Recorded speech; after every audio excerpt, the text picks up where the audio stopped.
Não a para explicação salvar a duvidosa sua da alma, que mas é a poesia inexplicável da essência, mesmo entoada aí com uma em tom.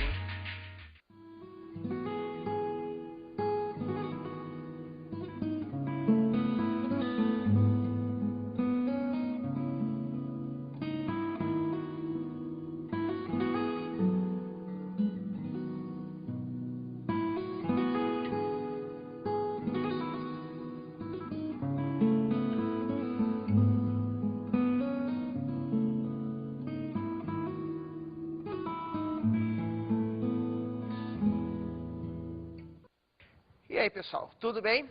Bem, hoje nós vamos trabalhar com um dos temas mais questionadores no quesito redação. Nós vamos trabalhar com um tópico que se chama escrever só escrevendo.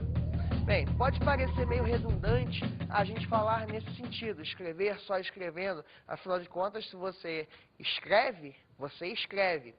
Mas o que nós queremos fazer é frisar bem o que representa realmente a condição da escrita para você que está aí se preparando para um concurso, se preparando para o vestibular, ou então simplesmente você está querendo aprofundar seus conhecimentos de escrita no que diz respeito ao contexto mais artístico ou simplesmente no contexto mais técnico da palavra.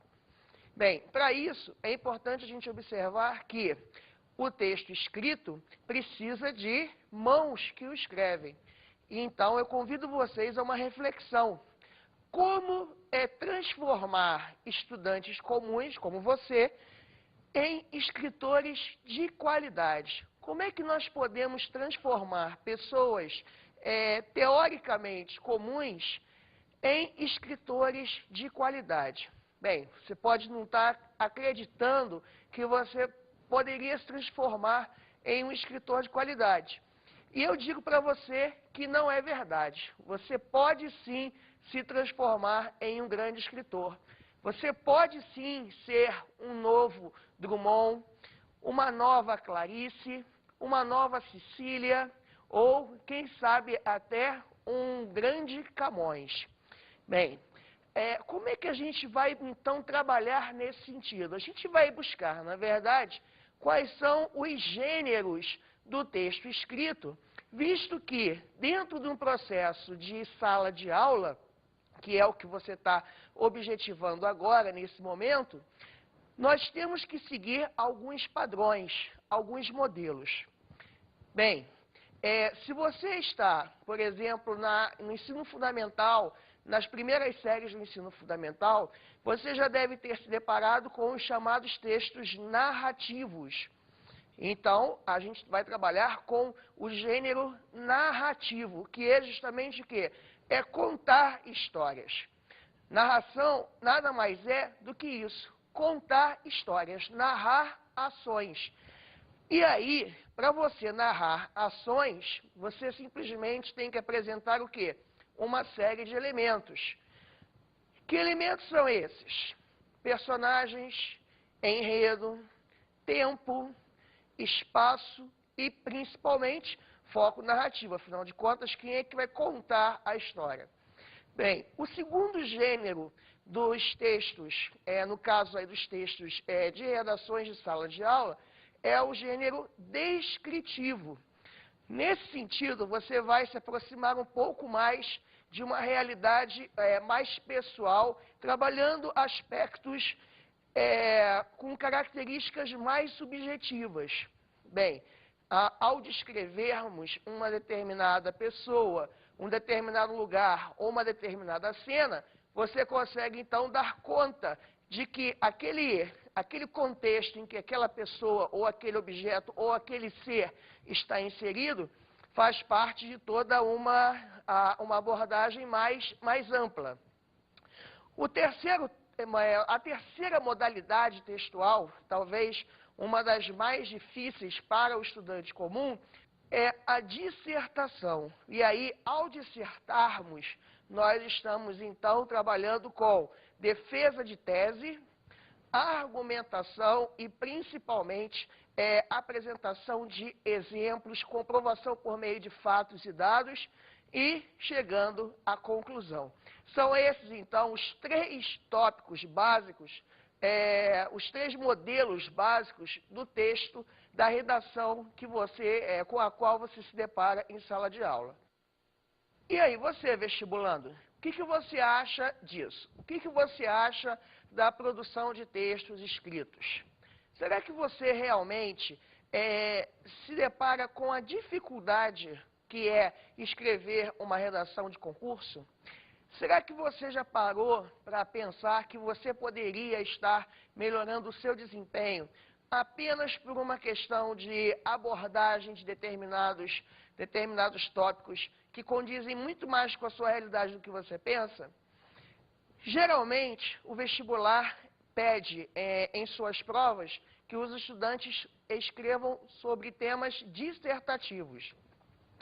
Isso daí é importante pelo seguinte: para o vestibular, para a universidade, o que importa é que aquele estudante, aquele candidato, seja uma pessoa altamente questionadora, altamente capaz de pensar sobre a sua própria realidade. Vamos ver, então, como alguns estudantes respondem a essa questão, respondem a essa enunciação. Vamos observar na nossa enquete o que eles têm a dizer sobre isso.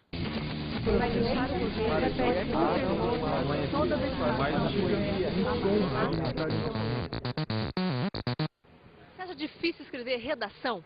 Acho. Por quê? Porque você tem que, tem que ter aquele negócio de coesão, tudo, daí fica complicado, né? Você tem que pensar muito para escrever uma redação. Qual que é a tua maior dificuldade? Botar o assunto assim em ordem, entendeu? Eu sempre misturo os assuntos, eu nunca consigo colocar ele em ordem certinho. Eu fiz vestibular 4 anos e achei bem complicado escrever redação. Eu tenho dificuldade para fazer. Qual que é a tua maior dificuldade? No vocabulário. Eu não sei, porque tem que ler bastante jornal, revista, né? Você acha difícil escrever redação? Não, tenho bastante facilidade para escrever redação. Na verdade, assim, eu sempre gostei de português, assim, e redação foi a matéria que eu sempre mais, assim, gostei durante o 2º grau. E não acho difícil, mas o que eu acho mais complicado é fazer o fechamento, assim, das ideias que você tem que fechar, fazer uma proposta bem concisa, assim. Você acha difícil escrever redação? Não. Não tem dificuldade? Não tenho dificuldade. Pra você é fácil? Eu acho fácil. Qual que é o teu ponto fraco? Narração, eu acho. Como? Narração. Narração? Isso. Por quê? Porque eu acho difícil contar uma história mais do que argumentar um texto. Coisa fácil. Você acha difícil escrever redação? Não. E você? Não. Não tem nenhuma dificuldade? Não. Depende do tema. Por exemplo, vestibular, sim. Se tiver a coesão certa é o mais importante. Se tiver o texto estiver coeso, pode ser qualquer tema que é tranquilo.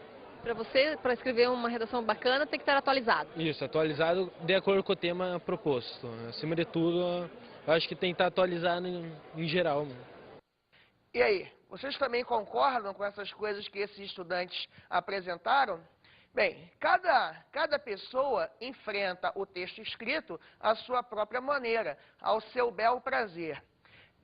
Na verdade, o que importa para a gente é ver que o estudante, no caso você, né, que está aí se preparando para ser uma pessoa competitiva na nossa sociedade, o que importa é que você seja uma pessoa em dia com a notícia, ou seja, que você esteja em dia com a sua própria existência no mundo. Bem, para isso, a gente vai observar que uma das formas mais contundentes de escrita que nós observamos na nossa realidade, no nosso cotidiano, é justamente o jornal.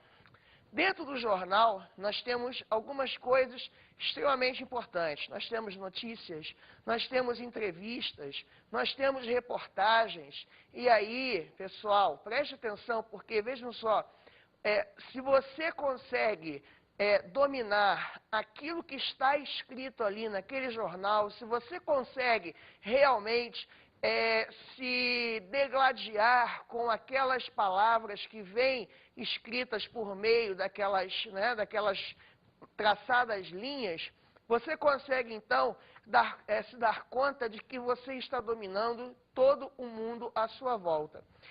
É importante a gente perceber que uma pessoa que domina o texto jornalístico, ela também está dominando, de certa forma, a sua própria realidade. Ela também está dominando a sua própria condição de ser e estar no mundo. Um jornal, ele não se faz só de notícias.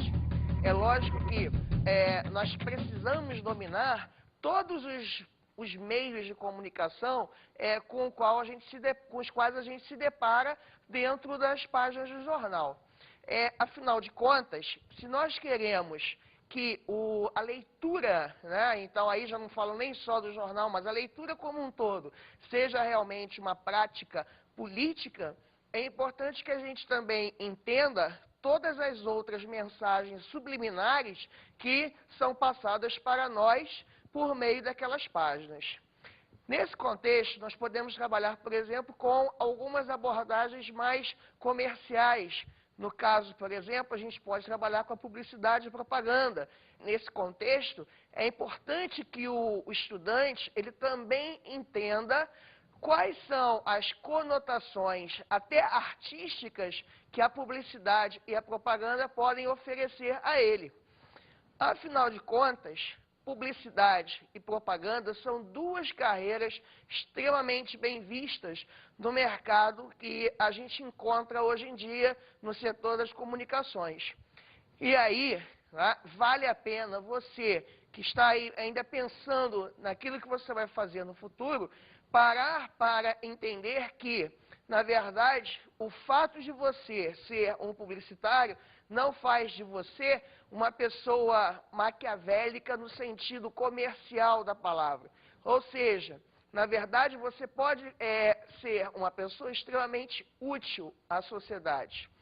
Bem, alguns outros elementos são bastante pertinentes no quesito política e cidadania. Por exemplo, carta argumentativa dos leitores. Você já parou para ler aquelas cartas que são escritas pelos leitores? Pois bem, você sabia que aquilo ali também pode ser o tema de uma redação de vestibular? A Unicamp, por exemplo, trabalha com cartas argumentativas, em que o escritor, o estudante, o candidato, ele tem que realmente se posicionar no lugar de uma pessoa que está questionando uma determinada ação e enviar o seu texto para alguém requisitando um determinado processo, ou geralmente um processo de melhoria, lógico.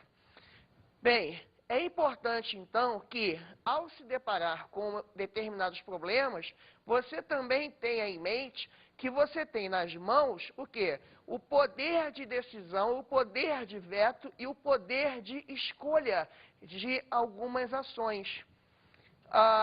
Quando você está consumindo um determinado produto e você não, digamos, não está satisfeito com aquele produto, você recorre a quem? A defesa do consumidor. Como é que você recorre à defesa do consumidor? Você chega lá, você fala com alguém, mas você tem que expor o quê? Argumentos. Você já imaginou todas as coisas que vocês poderiam conquistar se vocês detivessem o poder da palavra? Vocês já imaginaram todas as ações que vocês poderiam alcançar se vocês detivessem o poder da palavra? Pois bem, as cartas argumentativas, elas requisitam que os leitores sejam pessoas críticas. E aí a gente vai para um outro ponto do nosso jornal, que não é necessariamente a notícia, que é a parte da crítica. Bem, crítica de quê? Crítica de filmes, crítica de livros, crítica de qualquer coisa que seja algo que é fornecido a você, consumidor. Bem, o jornal, ele precisa ter em mente que, na verdade, ele existe para atender você. E você também tem que ter em mente que o jornal existe para atender você.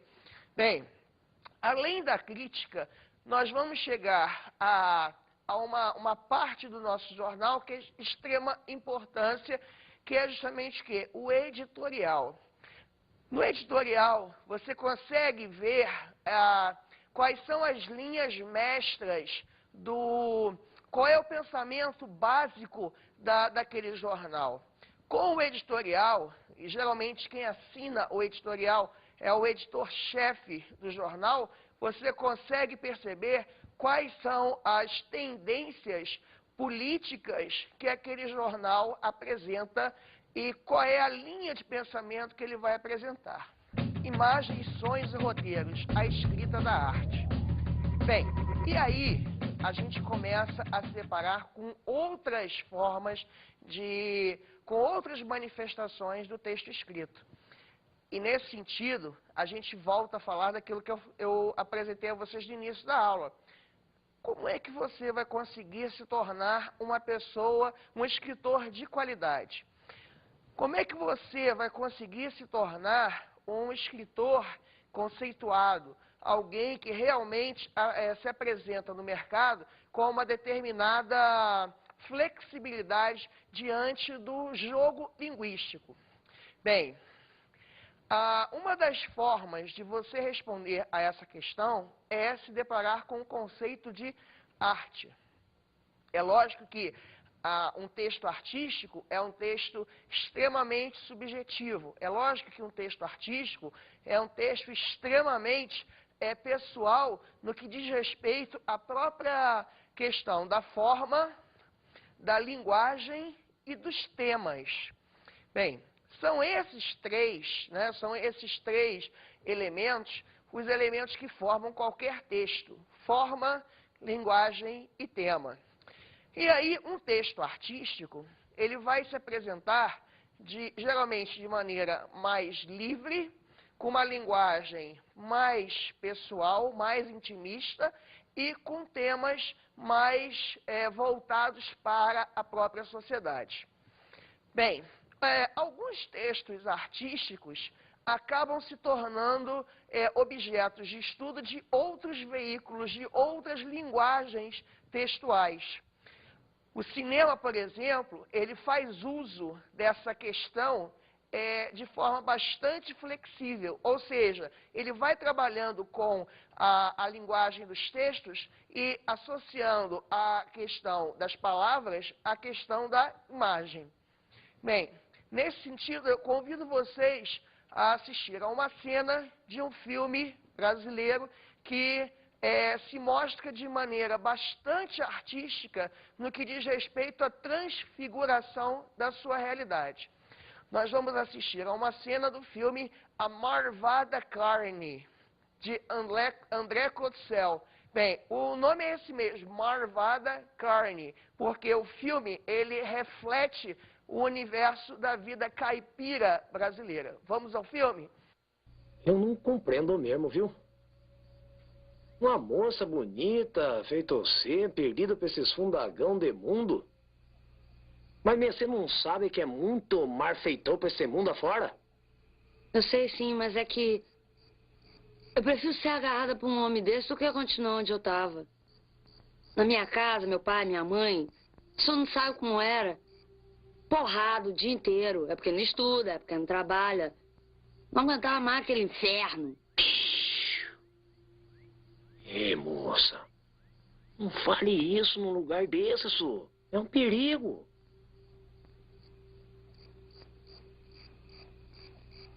Você não tem dó de mim, não?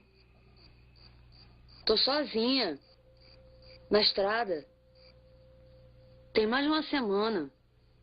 Eu só como uma fruta ali, um sanduíche lá. O senhor com um rango legal desse na mão e não quer me vender essa galinha. Moço, por favor, faz essa galinha por 10. Não posso, eu tô morrendo de fome, não aguento mais, moço. Se eu fosse por você, eu faria até por 5. Mas aqui não posso, aqui é por dito cujo. Isso aí é porque o senhor nunca passou fome.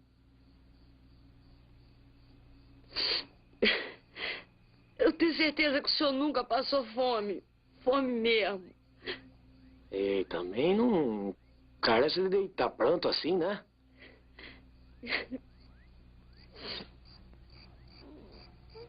É. Capaz de eu vender mesmo. O TAR não chega.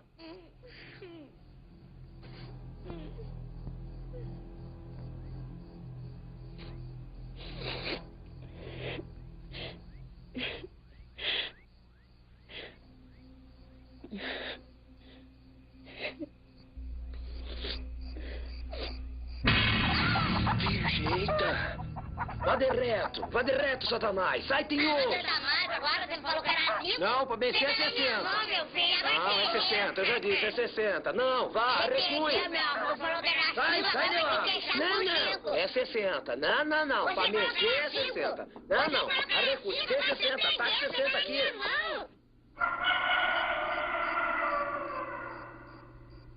Pra vencer é 60 mesmo. Vai 60. Agora sim, pegue leve. Vai que vai. Suma. Ah, bicho louco. Vai de mim, vai embora. E aí, o que vocês acharam dessa linguagem que nós apresentamos com o filme do André Clotzell? Bem, é importante você observar que deparar-se com diferentes formas de apresentação do texto escrito também é uma maneira de você consolidar uma prática cidadã. E aí, nesse sentido, a gente tem que se deparar com as coisas mais, digamos, mais contemporâneas do texto escrito. Nós vamos nos deparar com aquilo que representa a essência da globalização, a essência do processo tecnológico nas comunicações em termos mundiais.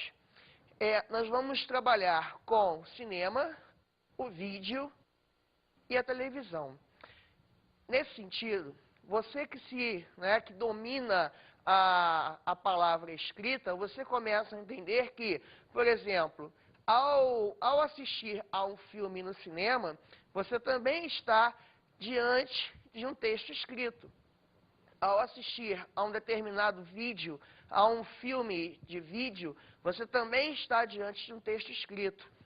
Ao assistir a um programa de televisão, você também está diante de um roteiro, você também está diante de um texto escrito. Bem, nesse sentido, a gente trabalha com essa possibilidade múltipla que a tecnologia nos oferece. Diante de quê? Diante da associação entre imagem e palavra. É lógico que a palavra também é uma imagem. É lógico que a palavra também é um signo. O conceito de signo, ele é importante pelo seguinte, porque o que é um signo? É o conjunto de significante e significado. Significante seria a imagem visual que você tem. Significado, aquilo que está associado a essa imagem visual.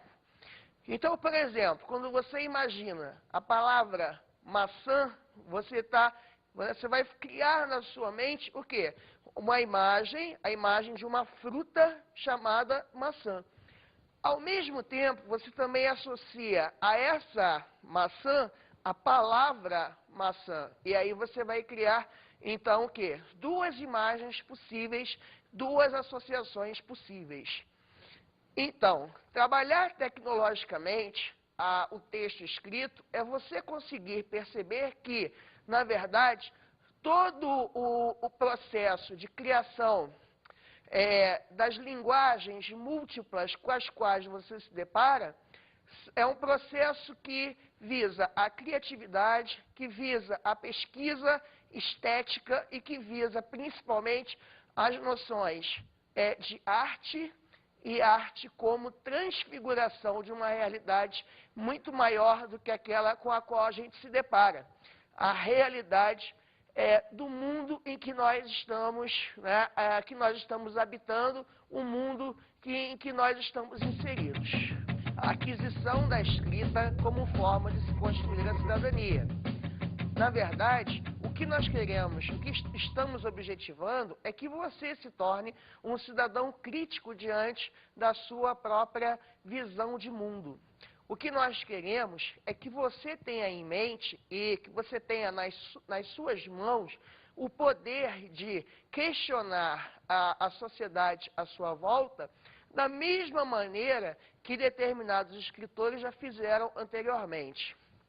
Bem, vale a pena nesse momento a gente lembrar de um grande escritor que também foi questionador ao seu tempo, Machado de Assis. Se você, por exemplo, observa o romance Memórias Póstumas de Brás Cubas, você vai ver que, no meio da narrativa, nós temos uma série de capítulos que são extremamente dissertativos. E aí vale a pena a gente lembrar também das primeiras palavras do romance, quando ele diz, né, ao verme que primeiro roeu as frias carnes do meu cadáver, dedico esta narrativa.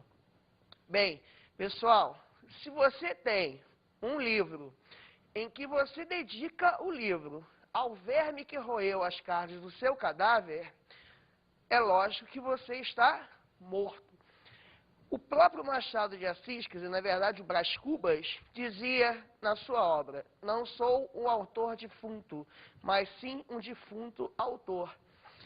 Bem, nesse sentido, é importante a gente perceber o seguinte, que o fato de o narrador estar morto fazia com que ele se distanciasse da realidade crítica que ele estava objetivando denunciar. Então, dizem os especialistas que, quando Machado era questionado sobre a linguagem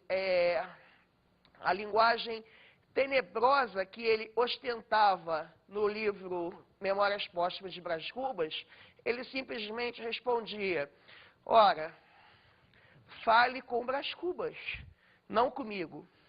E aí, veja bem, galera, o que você entende com isso? Ele queria mostrar para as pessoas à sua volta que ele não era responsável por aquelas críticas que estavam sendo feitas naquele romance. Nesse sentido, é importante você ter em mente que você também pode ser um escritor cidadão ao dominar determinadas críticas. Bem, o que você vai apresentar, então, na verdade, vão ser algumas modalidades textuais com as quais você vai ter que conviver para o resto da sua vida. Quer ver um exemplo? Textos de apresentação científica, o que são eles? Você já parou para pensar nos trabalhos que você faz no seu colégio? Você já parou para pensar nas tais pesquisas de ciências, de química, física, biologia que você faz? Agora imagina você aumentando essa pesquisa por 10, 20, 30, 50, multiplicando isso por 50 vezes. Imagine que você vai ter que fazer uma dissertação de 150 páginas. Tá achando estranho? Tá achando muito? Pois é justamente isso que você vai ter que apresentar quando estiver na faculdade. As monografias de graduação costumam ter entre 50 e 100 páginas. Só que o modelo delas é exatamente o mesmo que a sua dissertação escolar. Ou seja, introdução, desenvolvimento e conclusão. Então, nada difere daquilo com o qual você já está acostumado. A única diferença, na verdade, é com relação ao tamanho, à extensão do texto. Então, se você não gosta muito de escrever, vamos mudar esse pensamento, vamos mudar essa prática. Vamos começar a criar uma prática cidadã muito mais efetiva. Afinal de contas, a gente só vai mudar a realidade se a gente também mudar a nossa própria percepção. E o manifesto, então? Você já parou para pensar quantos escritores conseguiram modificar a sua realidade por meio dos manifestos? O modernismo brasileiro, por exemplo, trouxe à tona alguns dos principais manifestos da nossa cultura. O Manifesto Antropofágico, o Manifesto da Poesia Pau-Brasil, o Manifesto Verde-Amarelo. E aí, aqueles poetas que, naquele momento, redigiram determinados tratados sobre as condições estéticas do momento, aqueles poetas conseguiram perceber que toda uma realidade estava sendo transformada por meio daquela abordagem crítica. Então, também crie os seus manifestos dentro da sua escola, na sua casa, com os seus relacionamentos.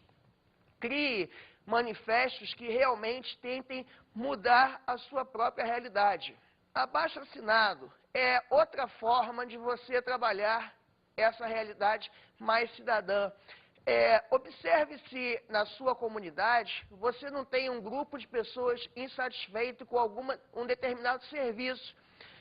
Redija um texto que expresse aquela insatisfação, requisite um serviço, requisite uma resposta a uma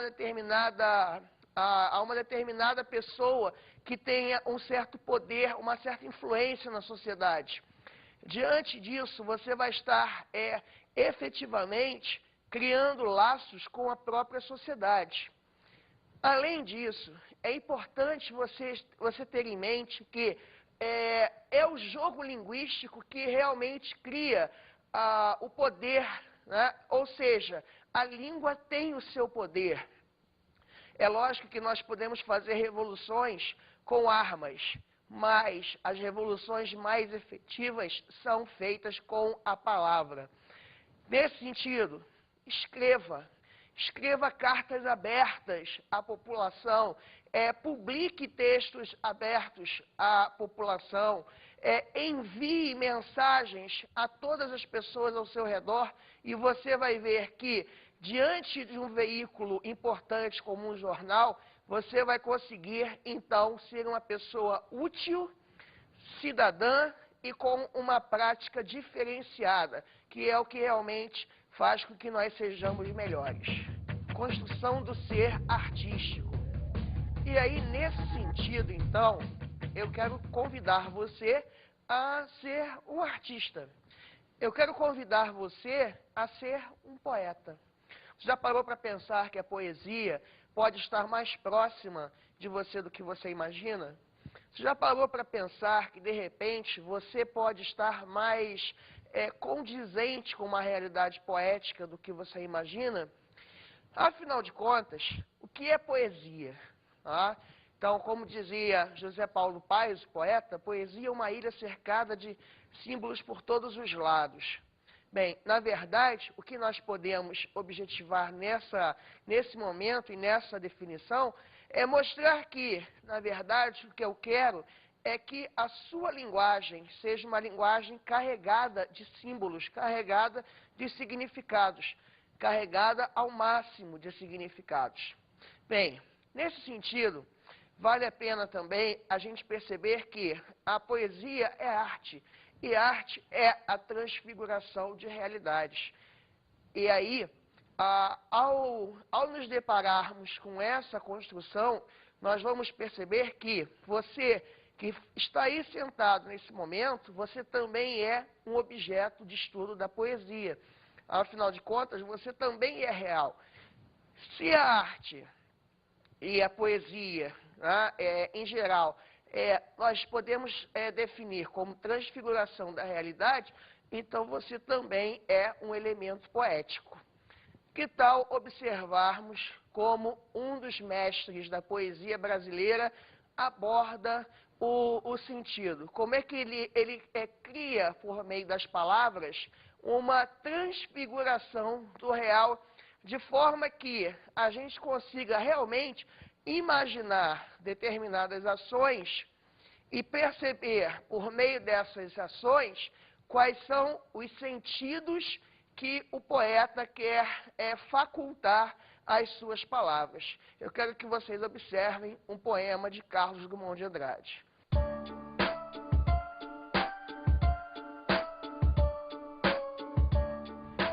A maior.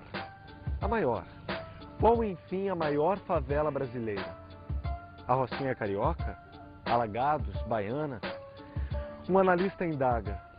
Em área construída, se construção se chama o sopro, sobe a terra movediça volúvel ou sobre água viscosa? A maior em viventes, bichos, homens e mulheres? Ou maior em oferta de mão de obra fácil? Maior em aparelhos de rádio e de TV? Maior em esperança ou maior em descrença? A maior em paciência, a maior em canção, rainha das favelas, imperatriz penúria. Tantos itens. O júri declara-se perplexo e resolve esquivar-se a qualquer veredito, pois que somente Deus, ou melhor, o diabo, é capaz de saber das mores a maior. E aí? Você já deve conhecer, por exemplo, a história da Rocinha, a maior favela na América Latina, lá no Rio de Janeiro. E você deve ter visto que o poema de Drummond fala da Rocinha, mas fala da Rocinha de uma forma artística. Só que a Rocinha é real, é uma coisa concreta, a gente vê a coisa acontecer. Nesse sentido, é importante você frisar, então, que o poeta consegue, então, fazer a transfiguração de uma realidade, mas não o retrato dessa realidade. Aquilo ali não é um retrato jornalístico, é um texto artístico. Bem, faça você também a sua transfiguração da realidade. Crie você também os seus textos artísticos. Crie você também as suas múltiplas linguagens. Faça filmes, peças, tire fotografias, desenhe, pinte, esculpa. Ou seja, não deixe que a vida passe em branco pelas suas mãos. Afinal de contas, nós temos isso aqui exatamente para quê? Para aprender a trabalhá-las. Então, trabalhe as suas mãos e sejam pessoas muito melhores para a nossa sociedade.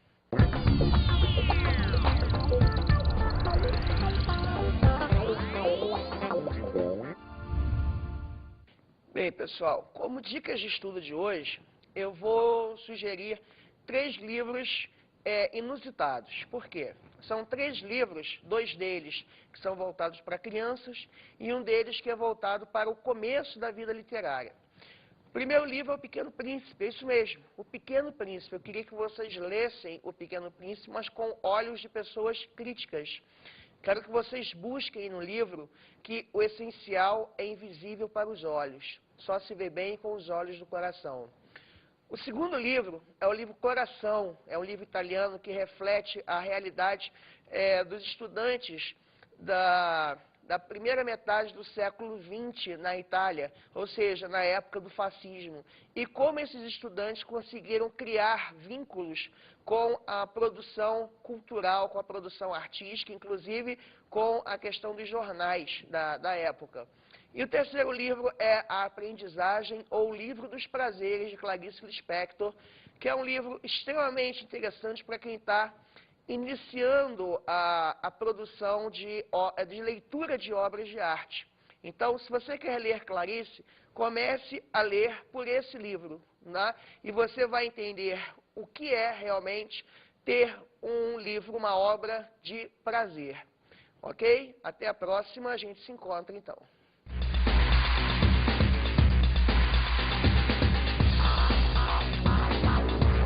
Na aula de hoje vimos que para aprender a escrever, só escrevendo. Bem, o que nós vimos então foi como você pode trabalhar a linguagem escrita por meio do seu próprio trabalho. Ou seja, como você pode utilizar o seu esforço para criar determinadas linguagens que podem ser as mais inusitadas possíveis. Então, a gente trabalhou com tecnologias diferenciadas, com cinema, com vídeo, televisão, trabalhamos com a linguagem artística, trabalhamos com teatro, poesia, contos, crônicas, romances, ou seja, nós vimos que, na verdade, para se escrever, é preciso apenas um pouquinho de boa vontade, é preciso apenas um pouquinho de um pouquinho de inspiração e 99% de transpiração. Então, transpirem e escrevam. Não a explicação duvidosa da poesia, mas a poesia inexplicável da poesia, mesmo entoada aí, em tom